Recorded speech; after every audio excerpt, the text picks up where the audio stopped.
Yeah, it says that we're live. Welcome to the Dish at Umpire.com. We are here with two very special guests for the night, Mr. Chris Welsh from Cincinnati and Mr. Ted Barrett, who's out in Phoenix. Of course, Chris says he's in Florida right now. So you guys are both in warm weather, and I am not. But we're still thinking about baseball, Jim. I think that's the most important thing. You know, there's all sorts of different news coming out. I know in your world of umpiring and officials, guys are getting ready for the season. And whether it's snowing here in late January, you got to figure by the time the 15th or so of February or even later comes around, they're going to be guys hitting the field, and they better bundle up a little bit. Well, I'll tell you what, I love the sound of that. I know you gentlemen just got out of a season, right? So for those of you who don't know, Chris Welsh, I've known him personally as a Reds fan for so many years because I see him and hear him on the broadcast for the Cincinnati Reds. He's been doing that since 1993. So he was a player back in the day. He's played for the Rangers and the Expos, and he finished up, I think maybe the Padres too. Is that right? And finished up with the Reds for a year, was a player and a pitcher, a lefty. And he ended up staying on with the Reds and continues to do so. Now he's added this extra thing called Baseball Rules Academy that he's the founder of. So, Chris, I'm so glad that I have you on here. And, of course, we also have Ted Barrett, who within our world of umpiring doesn't need much of an introduction. We know that he tends to wear different faces every time we see him, but we all still know who that is under that beard there. Welcome, Chris. Welcome, Ted. Thank you, Jim. Good to be here with you guys. Well, thank you, Jim. You know, with that introduction that you gave me, I'm almost as old as Ted Barrett's beard. You're almost as old as I look. Well, here, it's interesting, Chris, that you're talking about getting ready for the season. It seems like the season just finished up for both of you two. You know, it's amazing. For an umpire, I'm sure, or a player who's in the postseason and you're playing into November, yes. For me, it seems like a very short off season because it was such a weird 2020. It was just so hard to kind of get into the flow of things. I don't know about you, Ted, but having been a player and then now a broadcaster and working almost every day, once a season gets going, you kind of get into a flow, and it makes it a lot easier. I just never could get there last year. Yeah, there's a rhythm to the season with the benchmarks. You know, it's opening day, then it's Cinco de Mayo, then it's it's the end of May, it's Memorial Day, it's 4th of July, it's Labor Day. None of those benchmarks happened. We were at home during a lot of those. So we started spring training in July. Next thing we looked up, it was August, and then it was September. And we were just trying to get through to the postseason. And next thing we knew, it was Halloween. So, it was just a strange season with no rhythm, no flow, just kind of a sprint. But we got through it. And we're hoping to get back to somewhat normal by the time we open up here pretty soon, but it doesn't look like that's going to happen yet, but hopefully sooner rather than later. Well, I'll tell you what, looking at what you guys have done in the off season, I know, Chris, I've had several conversations with you. It seems like you've been working on your golf game a little bit. And Ted, I haven't talked to you of late. How has your off season done? Anything interesting you've done in the off season? Ted, I know you like to work on, you usually go down to umpire school and worked on, you're in there working on rules and talking to the guys and mentoring people. One of the last times I saw you at umpire school, we convinced you to come work at our booth there for the minor league umpire training academy, and you were working with students and handing out packages. So you're always an ex officio member of Umpire.com, and we always appreciate that. Non-paid, of course, but we're so glad that you were always there. But yeah, has your off season been different because of 2020? Yeah, it's been a lot different. As a matter of fact, usually I'm doing mission trips, heading down to Cuba and some different places. This year, there's been a lot less travel, which has been good, staying home, hanging out with the grandkids. Alfonso and I, we get out and ride our motorcycles, and we've had great weather, able to do that. And so that's why we get the beards on to kind of cover up as it gets what we call cold here in Arizona. But we're doing that and a lot less travel. We did get down to Mexico and do some mission trip down there, building some houses, which was really cool. But that was a quick trip just across the border. And It's been kind of nice for me not traveling as much as I usually do. I miss the people that I get out and see, but miss getting down to umpire school in Florida. But it's also nice to be here and spending time with the grandkids, watching the Bills play. And it was a great run, but they're done now. So, but we can't complain about having a team to root for in the postseason. That's right. You're from New York, so you're a Bills fan, right? Is that right? Yeah, that's right. Yeah, they had a great season for sure. Those of you who may not know, Ted Barrett is a 4-time World Series umpire, and you didn't do the series last year. I'm not going to ask you what happened, why you weren't good enough last year, why you didn't make the cut. But we know that you've done a lot of great things, not only in the umpire world, but you also do a lot in ministry.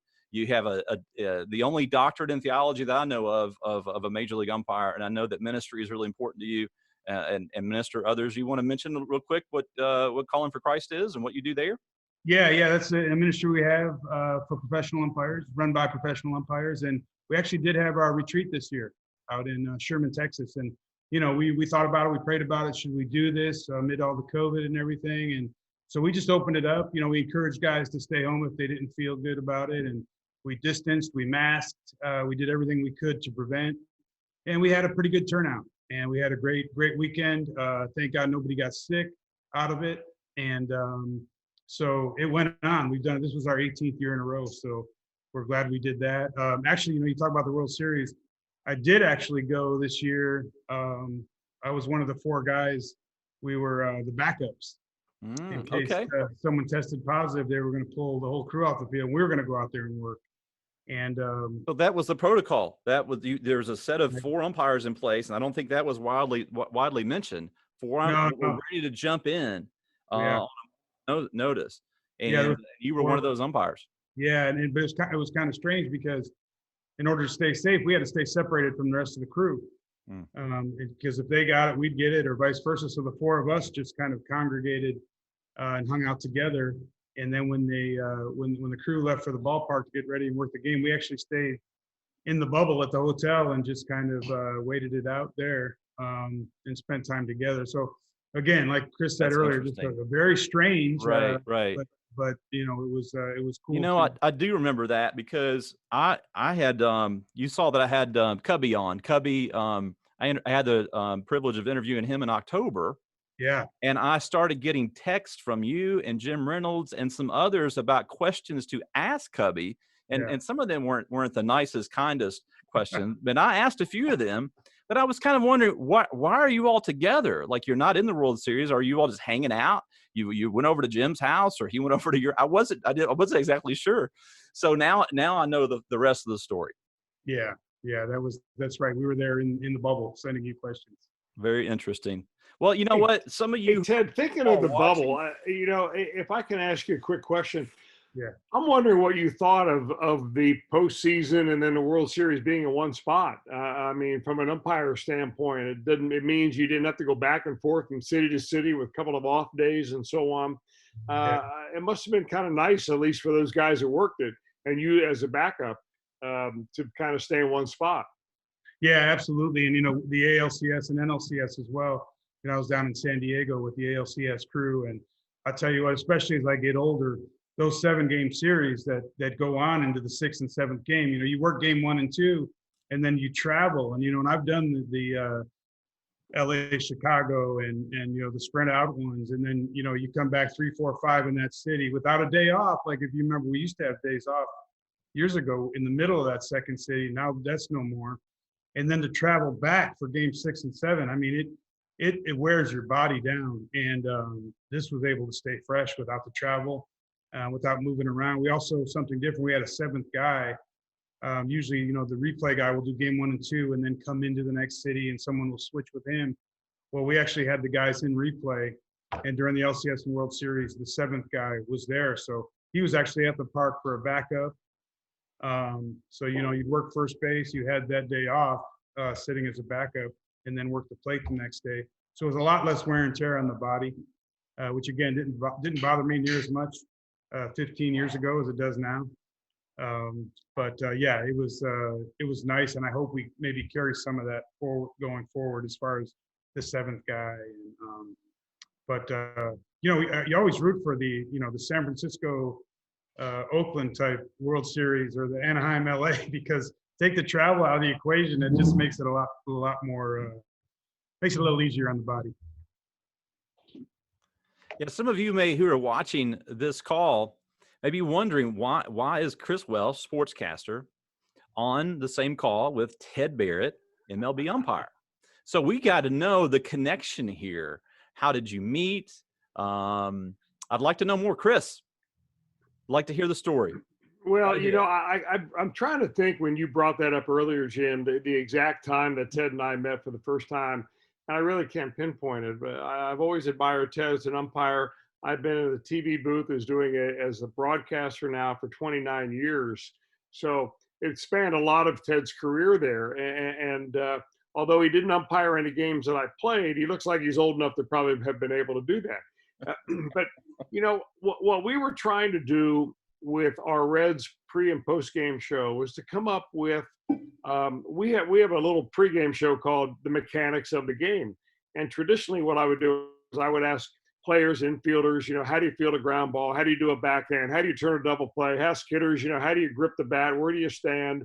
Ask catchers, how do you block balls? So I would go through basically, the how-to of playing baseball. And coaches and kids love this.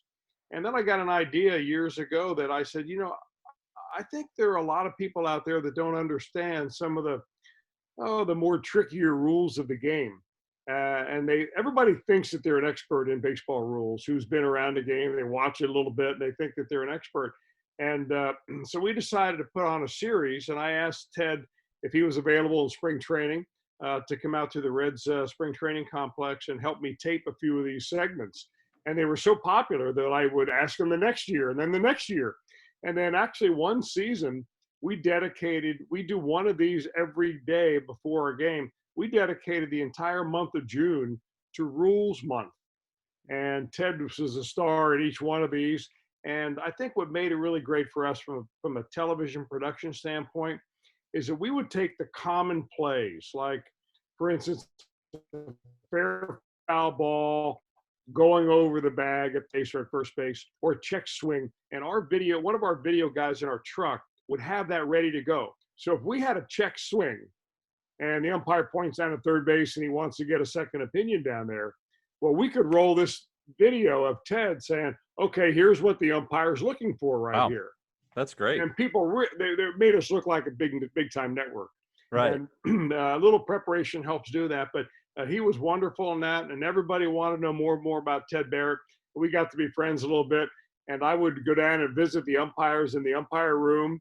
And I got to tell you that the first thing I realized after meeting Ted and some of the other umpires is that they're not as mean as they appear on the field. They're wonderful guys. They want to talk about the rules. They want to talk baseball. And it was a real eye-opening event for me. So I've made it a habit over the course of my career, with the advice of George Grant, one of my first partners on television, to go down there and talk to the umpires, because you can learn a lot for a few minutes conversation before a ball game. Yeah, absolutely. And Jim, I'd add that, for us as umpires, it's frustrating, and for all your listeners too, that know the rules, to watch a telecast and just watch the announcers go on and on about a rule that they're completely wrong about. And, it makes you want to have an advocate up there. You put an umpire up there and let them listen. But so when Chris stops in and even the first time he said, hey, I'd like to know more about the rules. Well, absolutely. I'd love to educate you, because you're just going to help then to back up our point, present the truth of what happens on the field. And Chris does that really well. It seems like when a controversy happens, you'll have the away broadcast if he's at home, or vice versa. And you have the announcers just trying to figure out what's going on in the field. And Chris steps right in and says, hey, this is what happened. This is what the umpires are ruling on. This is what's going on. And, it's after doing these little segments with him on the field, I see it's really hard to be on the camera. It's really hard to have to articulate and get your point across. And I'm able to think it out a little bit. And Chris gives me a little heads up. Hey, let's talk about this. And I can think about it. But on the spot, Chris will do it in the booth. and he will kind of decipher what's going on. And I think it only makes us look good, and I think it really helps the viewers to understand us. And so I look at it as a plus. And he mentioned George Grand, one of the classiest people I've ever met in the big leagues, and so Chris, when he stops in, I think everybody appreciates the fact that he's an advocate for us, trying to present our side. George Grand taught me 2 lessons.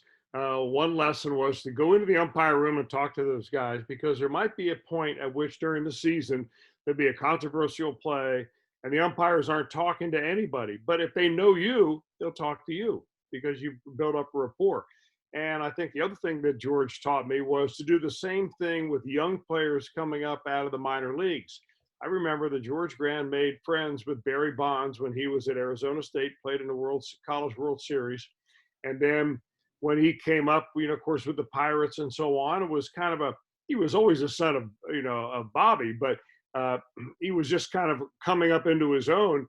And George kept in touch with them and so on. So now that Barry Bonds is in the middle of all the controversy of the steroids and a home run race and everything else going on, the Giants come into Cincinnati, and Barry is not talking to the press. I mean, he is not saying one word to anybody. But when he saw George asked him, "Hey, can you sit down for an interview?" He says, "Yeah, sure, George." So he sat down with Barry for a 45-minute interview, and then after the interview, George was the guy that had to be debriefed by the San Francisco press because they want to know what Barry said. So those are the kind of lessons that you learn from a great guy like George Grand, and one of those was to stay close with the umpires. Well, I tell you, I love the story and I love the connection because, sportscasters and, just like sometimes umpires and managers don't always get along. They're different animals, and they have different values, different goals throughout the game. And same thing with sportscasters and umpires. So to see this relationship and to see it do what it has done, it's quite refreshing. And I'm sure those umpires who are watching right now find it very, very refreshing as well.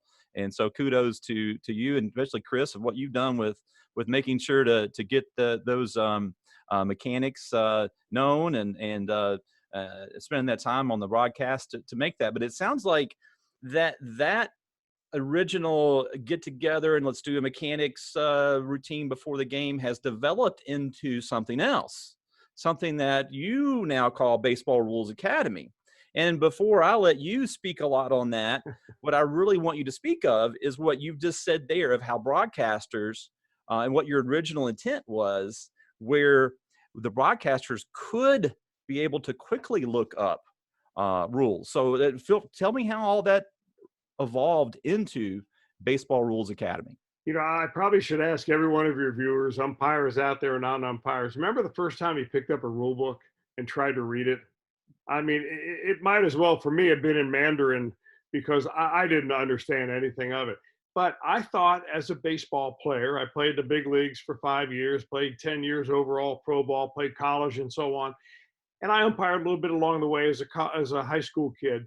I thought I knew the rules until I'm in the booth and a quirky play happens on the field. Maybe not tough for Ted Barrett to decipher, but certainly for most of us who aren't rules experts.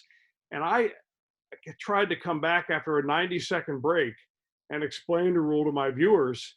And I had to tell them, I'm sorry, I can't find this in the rule book. I don't know what the ruling is. Let's just wait to see where the umpires place the runners, and then we'll get an explanation sometime later. And I was embarrassed. So I decided that I would make up a database of where the rules would be connected to some slang words like a runner is hit by batted ball, and then it would come up with the rules. So I came up with a computer program to kind of give me that. And then I realized I probably should have picked a different sport, because the rule book in baseball is so convoluted and so complicated, and it changes from different level to different level. And there's so many different interpretations that this has become now like an 8-year journey where I spent a lot of my own special time and money to just try to get the information out there. And so I've developed now a website, I think, with enough keywords in there that you can type something in and you'll be able to find the answer. And it's helped me. I know I get a lot of broadcasters every night who are texting me saying, hey, in Milwaukee, we just had this play. What do you think? And I sent him a link to my website. So it's helped quite a bit. But I have to thank all the major league umpires and everybody else who's been involved too, because I don't know the rules like most umpires, even guys who are watching tonight. I'm not a rules expert, but I am an expert on trying to get the right rule out there and the explanation, because I think it makes the game of baseball a better game. Well, I think that's a tremendous benefit that you have put together, because, and especially to the people that we're talking to tonight, because what you see a lot of times at the at other levels is people do multiple levels of umpiring. So you have someone who is a high school umpire, but he or she also does D3 baseball. Or someone is in NAIA and they also do D1.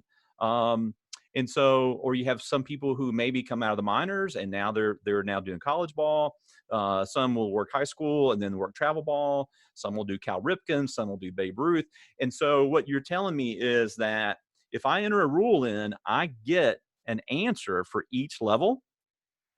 Yeah, I have all the different levels that you mentioned there. Maybe not every different one, but most everyone, from Little League to Babe Ruth to baseball in Israel to the OBR to NCAA, NAIA, and so on, and the NFHS, of course, in there as well. So if you want to look up any rule, you can find it there. That you bring up a great point, Jim, because I'm putting together right now an NFHS umpires certification test and a whole like a lesson package where it's a course on everything from the mechanics of an umpire to where you should stand to the actual rules. And in interviewing one of the guys that's going to be featured in this, he brought up the importance of having an umpires meeting before the game.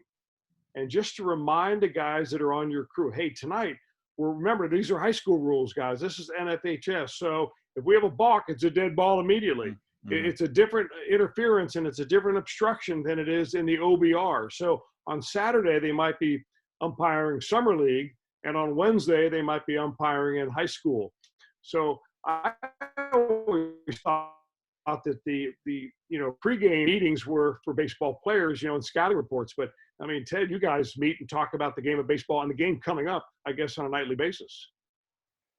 Yeah, absolutely. The pregame meeting's so key. Obviously, at the big league level, we're fortunate in that we're working with the same crew every day, and at least for the most part. Whereas, you might be working with a guy that you've never worked before on Saturday, and then on Sunday you're back with a guy that you've been working with. So, yeah, communication, getting on the same page, all that's so key. And even with us, though, we get a new guy joining us. Last year was great because we had a lot of guys making their MLB debut because we had so many guys that had to opt out for health reasons. So making sure a new guy is on the same page. Another difference in rules, when I first came up, the American League and National League, we were separate. We actually had different rule interpretations. And then on top of that, we had minor league interpretations that were different. One great thing that's been done in the last few years is everybody's on the same page now. I think almost all the rules now are major league rules. You've got minor leagues following the same, other than some subtle differences. But I remember guys going up to the National League for the first time and calling a balk that wasn't a balk in the National League, but it was in the American League. So a lot of guys ask me, what's this rule? If I'm watching, when my kids played high school ball, they'd say, what's the rule? I'd say, I'm really not sure. I have enough problems keeping track of the MLB rules, let alone the high school and the college and all those differences. So, and now you throw replay in the mix, the regulations, when to go to replay, what you can look at, what you can't look at. And, it's hard to keep track of all of it. I understand now NCAA is doing some replay and there's some differences there. And, umpiring in many ways, with all the training we have, is getting easier, but with all the responsibilities we have, I think it's getting harder as well. Well, I find it extremely fascinating when you first reached out to me and shared with me what Baseball Rules Academy is and what it does, because I have never seen a resource where you incorporate all the different levels of rules. I mean, we come across, of course, in our work, we see MLB rule books, we see minor league baseball rule books, we see NCAA rule books. I mean, everyone has their own set. And when someone needs to look up a rule, they've got their book to turn to, or they've got their online, digital place as a one level, but to have it all in one place. And plus also, like you said, for the words to do a search, that it's more just a usual language search. You don't have to type the rule in, the number rule, in order to get the rule up. You can type in info fly, you can type fair foul, you can type balk, you can type whatever, and then you're given all the different rules. So unless I know otherwise, you're the only Baseball Rules Academy, and what you've done is the only online resource for that anywhere. Well, we keep trying to add to the database, and the good thing is that we think we have a good architecture in our database so that we can add to it without any problem. It doesn't slow it down. And right now, almost everything in the site is free. So it's kind of my way of thanking the game of baseball for giving me a terrific career. I was a very mediocre pitcher, only spent 5 years in the big leagues, had 5 years in the minor leagues, but I've spent a long time in the TV booth, and I feel like I owe the game something. And I always try to help, with youth clinics and so on. And I think this is another way that I can, give back to those umpires. These guys, most umpires that I've gotten to know over the years, now I'm not talking about big league umpires, I'm talking about the amateur guys who are working a job or two, and then they're doing 3 games a day on Saturday and Sunday.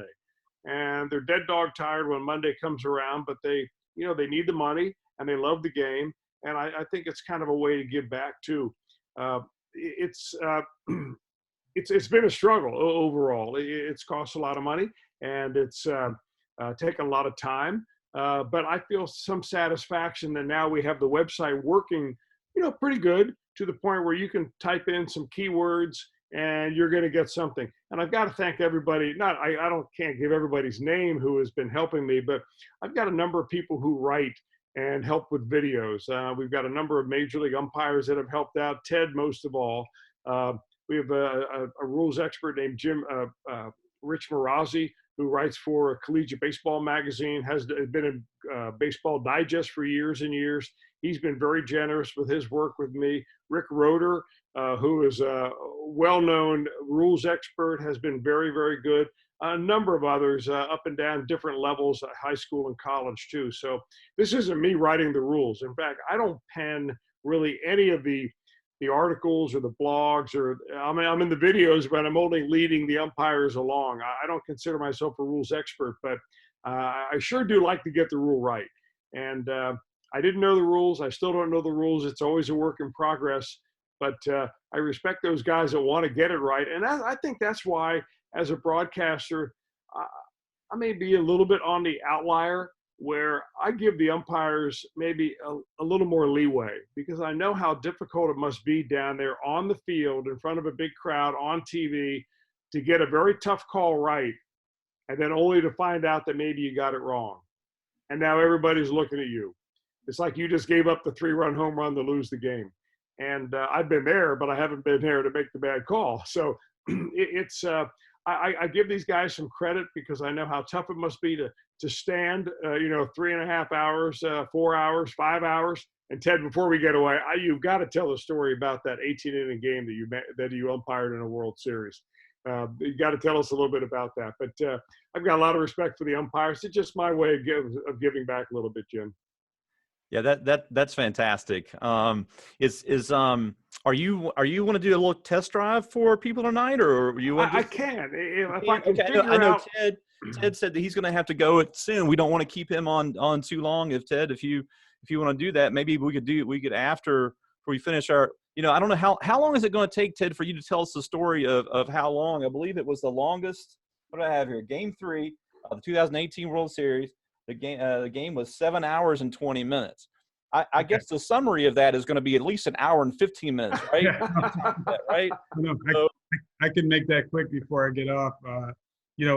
I'll back up to my first World Series was 2007. I had Game 3 in Colorado.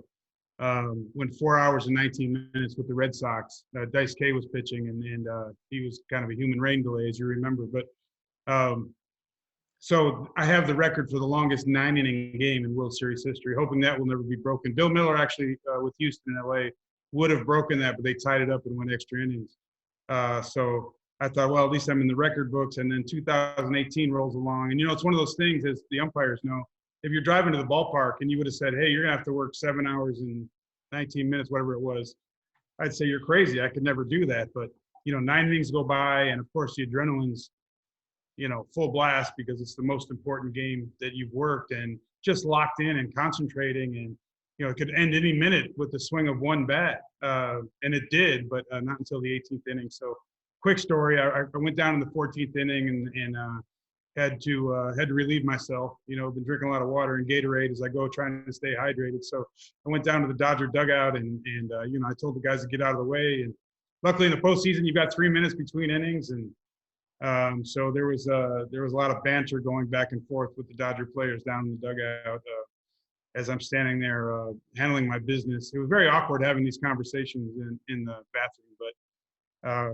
guess probably I've given more information than I should have. But so we got back out there and we finished it up in the 8th inning. And the next day, the adrenaline's going. And the next day, standing out there in the right field line, I was dog tired and just so thankful that was my last plate job of the year. That I was coming in for a long rest after the season or after the series ended. But it's those games in June and July that go 17, 18 innings that kill you because it's 4 days later, you're back there doing it again, and there's no rest for the weary. So, yeah, I guess. So before I get off here, though, I just want to say it's been cool doing these things with Chris, seeing I have an appreciation for how hard his job is. He has appreciation for how hard our job is. And so I find myself giving broadcasters a little bit of a break, too, just like as he gives umpires a break, because it's got to be hard to sit up there and talk about something. And I use this analogy too. I boxed a little bit, and a lot of people have known about my background, and I'm doing some referee training now. And I've come to find out where I thought I knew boxing rules. I would even have called myself an expert in it. It turns out I knew nothing about boxing rules. And all the little things, you talk about pregame meetings with baseball. It's the pre-fight routine. It's the, and now I've watched a fight with a whole different respect for these guys that are Kenny Bayless and Jack Reese and these gentlemen that have people's lives in their hands going out there. The worst thing we do is mess up a pitch or a play, and that's not good, but, we don't have anybody's life on the line, literally. So, it's also, like I said, I understand the announcers now are trying to do their job, entertain the folks, and maybe educate them a little bit.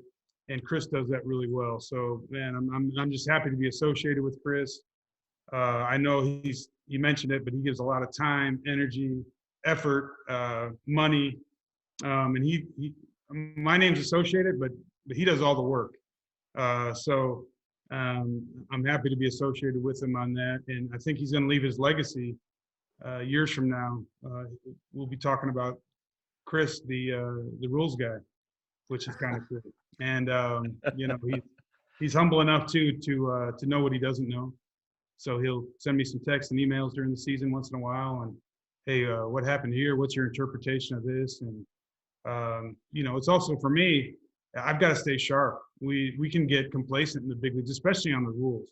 And as I mentioned, with replay, so much coming in and going on, we're trying to stay on top of that. And so you can kind of get have the regular everyday rules, your obstruction, your interference, your awards, all the things you should be sharp on. You find yourself maybe not spending as much time on it. So, man, I've got however many years I've got in the big leagues, and I just know that I've got to stay on top of that. I've got to study. And also, I know we're going to go out on the field this year, and something will happen that we've never seen before. And then we're going to have to say, wow, how do we rule on that? But between the four of us, somebody will know it. We'll jump on it, and we'll handle it. And also, we'll make mistakes. And when we do, we'll learn from it. The rules that I know the best are the ones I messed up in the minor leagues. You're working 2-man, my partner and I, we messed this up. I know that one cold because I won't mess that one up again. And all experience. Yeah, that's it. And I know your listeners can identify with that. So, man, I'll shut up. I'll get off. I'll let you get out of the way, let you talk with Chris a little bit more. Chris, I really appreciate you. Look forward to seeing you in spring training when that gets going, hopefully sooner rather than later. And maybe we'll shoot a couple more segments. Look forward to that, Ted. You're the best. No, you are, man. Thank you. Well, No, thanks so much, Ted. We appreciate you. You're such an ambassador for amateur umpires and for the game and the work you do beyond umpiring with Calling for Christ and Umps Care Charities. And we appreciate you being such a positive role model for the other umpires out there and the game in general. And if you want to see if you a fan of Ted Barrett, you want to see more of Ted Barrett, you can go to baseballrulesacademy.com. There are tons of, I don't know how many videos, I was trying to count, and I could not count how many videos that Ted has done at Baseball Rules Academy on your site, Chris. And I know we're going to have some people who are going to sign up today and want to be a part of that. And Ted, thanks so much for joining us tonight. We really appreciate it. I know your time was limited, and we'll take anything we can get at Ted Barrett. Especially, this is supposed to be the time you're supposed to be playing golf with you out in Arizona. It got canceled this year, so I had to find a way to get you on. And Chris Welsh was my way to make that happen. Well, Jim, we sure appreciate all the way you support the charities, and especially Umps Care. That's near and dear to us. So we sure appreciate your support with all you do, and we'll look forward to getting you back out on the golf course. I think you're about as bad a golfer as I am, so I'm worse. Yes, not worse. You always have someone be better at golf than me. That's right. An easy one there, but that certainly sounds great. We certainly wish you the best of luck of the season. We hope that this season is not as wonky as last season was.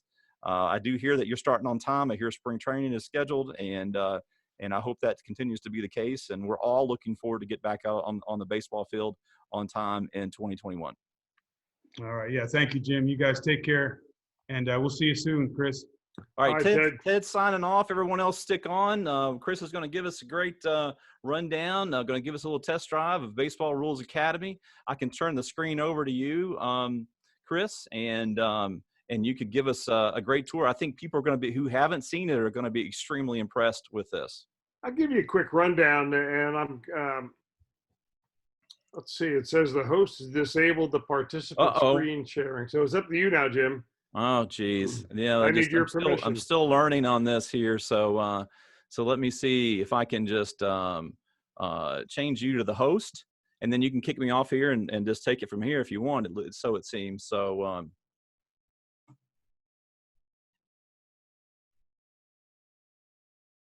look at that.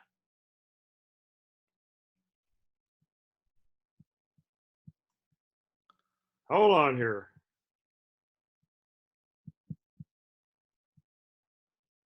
There you go. There we go. Just want to maximize that. You should be in good shape. All right. So if you can still see that, this is basically the home page right here that we've got.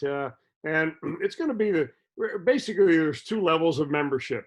Either you're free and you come in and you want to look up a rule, and you can look up any rule and find anything you want for absolutely free. So if you wanted to look up balk, for instance, you go right into the search box, and then you would be able to scroll down and then find all the rules. Here are the rules related to balks under MLB.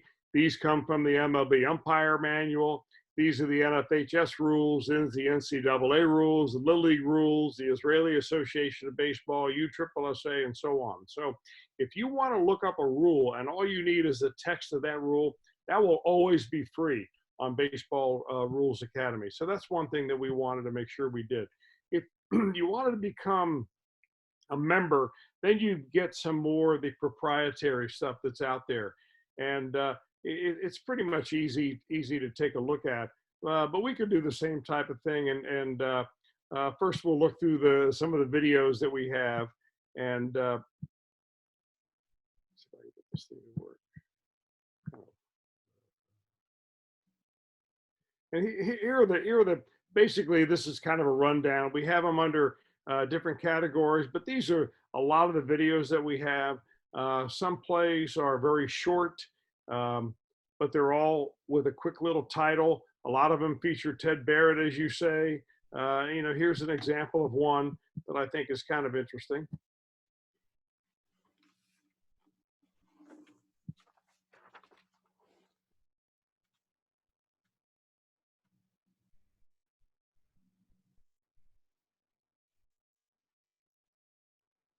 So we do a lot of things very quickly with some of the rules, and we also are able to, get specific. So, let's just say umpire hit by,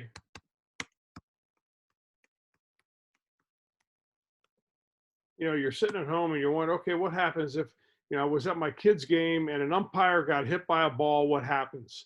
And basically the search box is our lifeblood of this whole website. So the first thing that will come up will be our expert analysis of that. And these are articles that are written for umpire interference and so on. And then we have forum articles where you can click right in, and then you can go into a forum. Somebody's asked a question, somebody weighs in and wants to look at another question, and so on. So, those are the video part.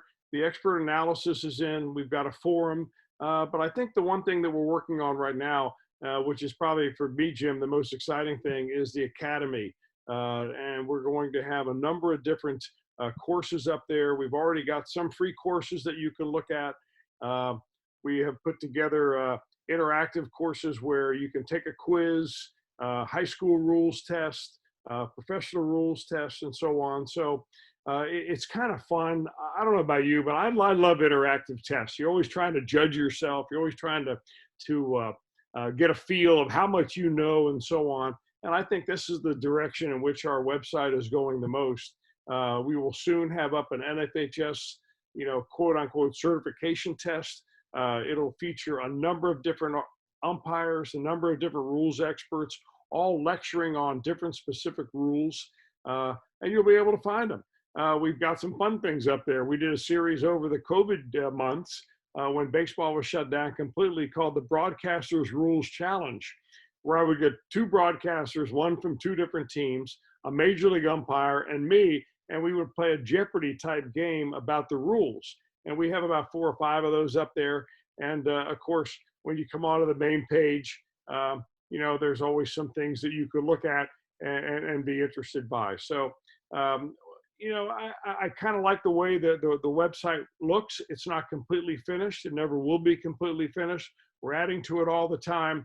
I encourage you that even if you're not a full-fledged member, and membership now has been discounted to about $25 a year. It's about $24.95 a year, $24.50 a year. We've greatly reduced that, but you can get on and use the forum whenever you want as well. And I think by being able to use the forum, you can go in and look at a lot of different topics. You can weigh in on things. You can talk about things that may have happened in one of your games and maybe get an answer for it from another umpire that would appreciate where you're coming from.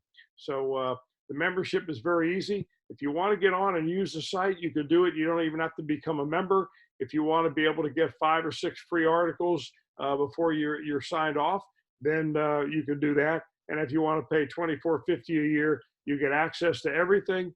And you can take these rules with you, because everything, of course, is right on your telephone. Well, I tell you what, that is absolutely fascinating. So the main part of your site where you can watch videos, and you can, but I would see the core part is in watching videos and looking up a rule.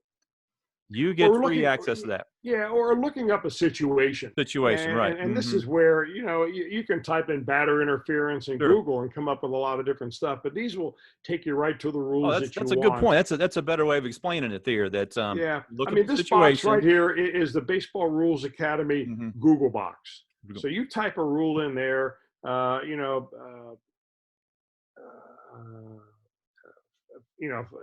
fan interference, for instance. If I could spell. You're almost there. Look at that. And then, some of the expert analysis would say, okay, well, you may not remember this play, but it happened in May of 2019 where Dexter Fowler actually catches the dead ball for the last out of the game.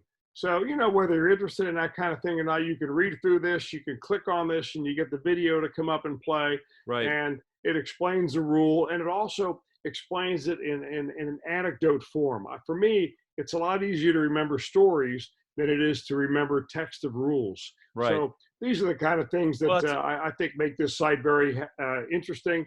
Again, Rich Marazzi, who's a prolific writer about the rules of baseball, is one guy that's helped me immensely in this. Rick Roeder is another. I've got a number of other guys kind of waiting in the wings with the NCAA and the NFHS rules, and we're going to get there, and it's just going to get bigger and better all the time. By the way, we just added in the last month ground rules to every major league park in the major league. So wow. if you're wondering what the ground rules are in Camden Yards or in Great American Ballpark or Dodger Stadium, you get online and see that, and it's no problem at all. You know, and that's one thing that's so fascinating about what you've done here is I know that most of the people that are watching are umpires or friends of umpires.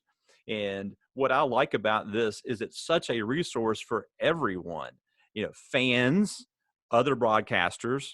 You know, I was on one of your watching one of the games last year, and you guys were on there, and something had happened. And Jim, I think it was Jim Day.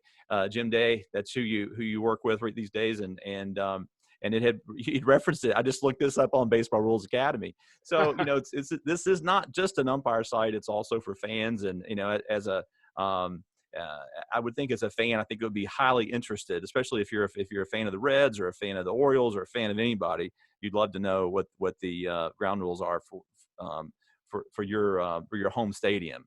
And so I think that's fascinating. And I also just love the fact that it's free. You can get started for free. And so those of you who are watching this call, if you're not signed up with Baseball Rules Academy, I know I'm signed up. I can look up rules or look up situations. And then I'll also get an occasional email.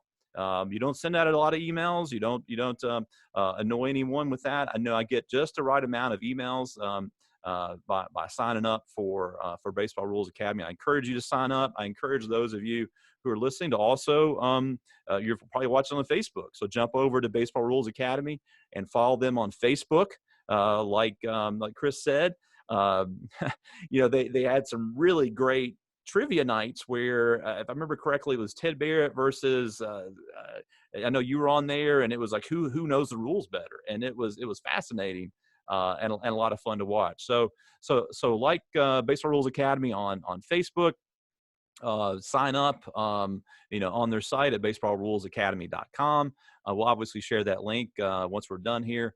And we're glad that we've considered you. You're the official rules provider of Umpire.com, and we're happy that we're the official umpire uniform supplier of Baseball Rules Academy, should you need anything. So I like the fact that we're able to promote each other because I think we both have a lot to offer, the community out there. And but I'm just so glad that you were able to come on here, and I was able to introduce you, but then also introduce Baseball Rules Academy.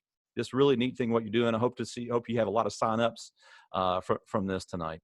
Well, Jim, I want to thank you very much. You've been able to take a very small business like Umpire and turn it into the biggest umpire for umpires out there. And if you're in the game umpiring behind home plate, people know what your business is.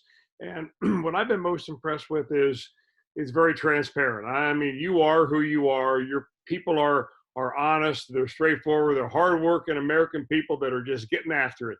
And I love the way you do business. I love the way you market.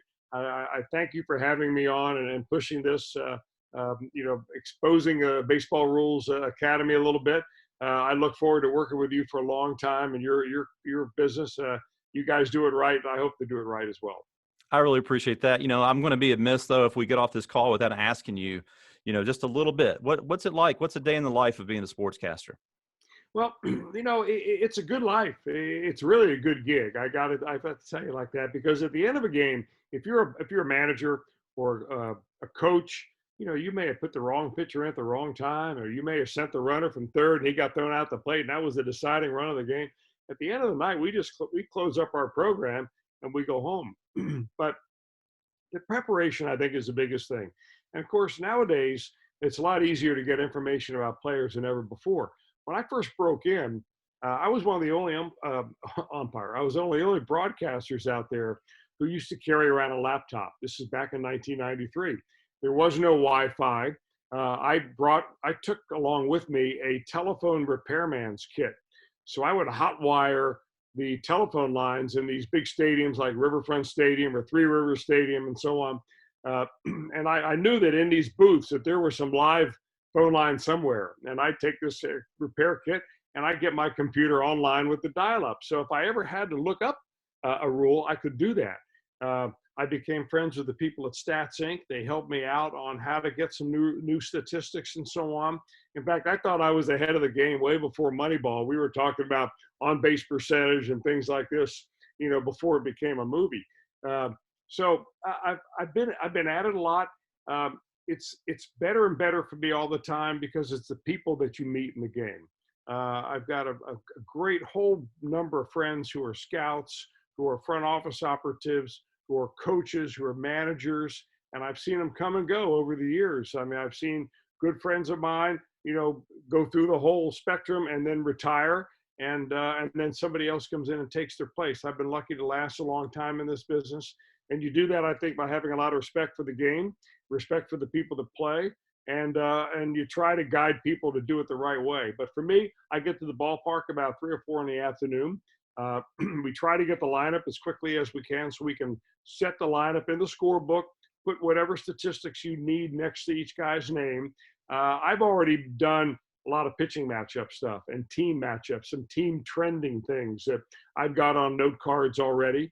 And then if I get a chance to be on the field, talk to the players, which I did up until, of course, 2020, I'd go down there and hang around during batting practice. And I'd have little notes of what I was going to ask each guy. I may have read through somebody's bio and realized that, hey, this guy was actually from Cincinnati, Ohio, but he moved to Sarasota, later in life. Let's talk about when he was in Cincinnati. So you're always trying to provide something so that the fans get more than just the game. You don't want to talk too much, but you want to provide some background to make it interesting because, hey, not all games are those kind of games that you're, on the edge of your seat. So we have to fill in a lot. Yeah, that's fantastic. I definitely appreciate what you do and what and fill that in. It's really important for the game of baseball. And of course, how are Reds looking this year? What's is Bauer coming back? Is he? What's the story there? Well, I think the Reds are like about every other team in the National League Central Division. There hasn't been a lot done. But I got to tell you that there are a couple of players that you ought to keep your eye on with the Reds. They lost Trevor Bauer. Chances are he's not coming back to Cincinnati. I don't think that they're going to spend the kind of money for that. But they've got some great young pitchers coming up in the minor leagues. Whether they're major league ready this year or not, I'm not so sure. Hunter Green is one. Nick Lodolo, 2 high-round draft picks that are coming up. The guy I think that you should keep your eye on is Jose De Leon. Pitcher that the Reds, I think, picked up from the Dodgers. He was originally with the Dodgers. They may have gotten him from the Tampa Bay Rays. But I can tell you that overall, this guy was the best pitcher in the Puerto Rican Winter League this year. And I would go out on a limb to say he's probably going to be in the rotation, and he's going to be excellent. So I think the Reds are set. They didn't have a great offense last year. I think a lot of guys are kind of getting to know each other. And in fact, for me, I think you can take 2020 and throw it out the window. Take all the stats, take everything that you saw on the field, because these players and umpires and also, they were dealing with things that they never had to deal with before. Right. I mean, you're playing a game. If you're from, for instance, take some of these players who from out of the country, say from Venezuela, and you bring your family up, and now all of a sudden a pandemic hits. You're worried about your wife and your kids and her mother and the extended family that you may have with you, and it's too much to evaluate. So I think it's going to be baseball as usual this year, and I hope that the Reds are going to have a great year because I'm going to tell you what, as a broadcaster, broadcasting winning games are a lot more fun than broadcasting losing games. I'm sure it does. I'm sure. And thanks so much for that insight. We'll throw 2020 out the window, and not just for players, not just for sportscasters, but also for umpires. A lot of umpires lost a lot of games last year. Yeah. Some lost their entire seasons. And we are all ready. Players, sportscasters, umpires, umpire equipment owners, all of us, we're ready for 2021 to come and get back to some normalcy here. Jim, before I go away, I would like to invite anybody who's in an umpire association out there who thinks that their association may benefit from something at Baseball Rules Academy. I want to work with those guys. I want to find out what questions they have, what rules need to be covered, what type of things that they would ask if they were to design a rules course or an umpire certification course. I'm looking for information, some feedback. So they can contact me on the website. There's plenty of places that you can find a way to do that. I hope that you reach out, because I would like to work with some associations to kind of really kind of, I guess, fine tune this umpires course that we're putting together. Mhm. And we can make it worthwhile, of course, for the association to work with us on that too. That's a fantastic, and you're jumping in at the right time, because a lot of groups right now and associations across the country are doing Zoom calls. They're not getting together. They're hooking up virtually. So I would like to think that through Baseball Rules Academy and yourself and the workshops you're doing, the videos, and even, like you said, a potentially custom, it would be something that could at least supplement what they're already doing. You've done the work and put it together. And we obviously know and saw the great synergy between you and Ted Barrett, and working together, Major League Umpire Ted Barrett and yourself. And the more the merrier. If you have, so if you're out there listening, you're influential within your local group, local association. You can find Chris at baseballrulesacademy.com. Reach out to him. He's very approachable. Gets back very quickly when you reach out to him, unless it's game time, as I found out one day. And he said, I said, Chris, hey, let's talk. He said, I'm getting ready to go on the air. So, okay. All right. We got Ken Griffey Jr. getting in the batter's box here, Jim. Right. And so, but like I mentioned earlier, if you're a big fan of Ted Barrett, who was on earlier with us tonight, you can see more of him at Baseball Rules Academy. If you like what Baseball Rules Academy has to offer, join their Facebook page, sign up as a free membership, and just follow along what they're doing. I think you will certainly not regret it. Well, I appreciate that very much. Coming from somebody who's been around the game and around umpires as long as you have, thank you very much. And thanks for having me on tonight. The Dish, it's a great idea. I'm going to be tuned in from here on out. And if there's anything I can ever do for you, Jim Kirk, you let me know. No, I appreciate it. Usually this time where I announce what our next event's going to be, don't have anything on tap yet. We were very fortunate to make it through the holidays. We had a great interview with Cubby, with Fielding Culbreth, MLB umpire. We put all of our events on our website, on our video library. This one probably will also go on your YouTube channel, Chris. You're welcome to take that and put that there. And so we'll be able to see this video. If you just joined in late, look out for it. You can jump in and you could watch the whole thing. And certainly right now, if you thought this might be a little bit, hey, who's Jim Kirk? Who's Chris Welsh? Where did Ted Barrett go? You can go back and look at it and watch Ted. Ted was here in the first half of it, and we were so glad to hear some of his stories, and especially that story of that 7-hour game. I don't know. I'm sure a 7-hour broadcast is pretty hard, but down there in the field as an umpire, not as a player. Player's going to be able to sit in the dugout half the time, but the umpires had it rough that night. So, but anyway, thanks again, Chris, for coming on.